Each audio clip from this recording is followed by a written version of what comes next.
Makeup போட்டிருந்தீங்க இல்லையா, bridal makeup. ஆமா ஆமா. அவளுக்கு லைட்டா அந்த மேக்கப் போட்டதுக்கு அப்புறமா ரேஷஸ் மாதிரி ஃபேஸ்ல வருது. அவங்களுக்கு ஸ்கின் அலர்ஜி இருக்க, டெர்மட்டாலஜிஸ்ட் கிட்ட போய் கேட்டீங்களா? சோ 2 days முன்னாடி பார்த்ததுல வந்து கைண்ட் ஆஃப் இட்ஸ் கார்டு அந்த மாதிரி கொடுத்திருக்காங்க போல.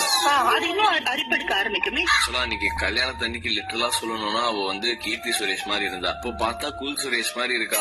அதுவும் ஆன்டி வேற, ஷி இஸ் பீங் கோவத்துல இருக்காங்க, என்ன இப்படி ஆயிடுச்சு அப்படின்னு சொல்லிட்டு. She wants to speak to it seems.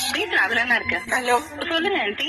என் காலத்துல நாங்கெல்லாம் வந்து என் கல்யாணத்துக்குலாம் நைசல் பவுடர், கோகுல் சாண்டால் அந்த மாதிரி போட்டுட்டு தான் நான் போய் மணமேடல நின்று நீங்க அவளுக்கு ஹேர் டூவும் பண்ணீங்க இல்லையா?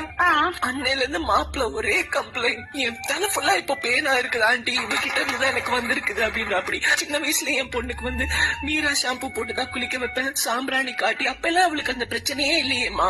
ஃப்ரெண்ட்ஸ் ஃபேமிலிஸ் வந்து அவங்களை வந்து அரவணைச்சு ஒரு ட்ரெஸ் பண்ணும்போது தலையில இருந்து ஈரம் இல்ல ஆன்டி. என் கணவருக்கு முடியல மண்டையில, அவர் தலையில பேன் இருக்க எப்படி வேணா ஈரம் இல்ல.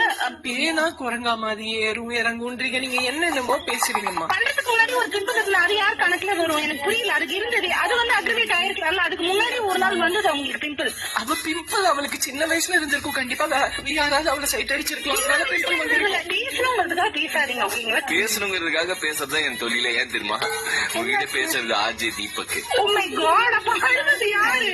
எம்ஜிஆர் டாதா, சிவாஜி டாதா.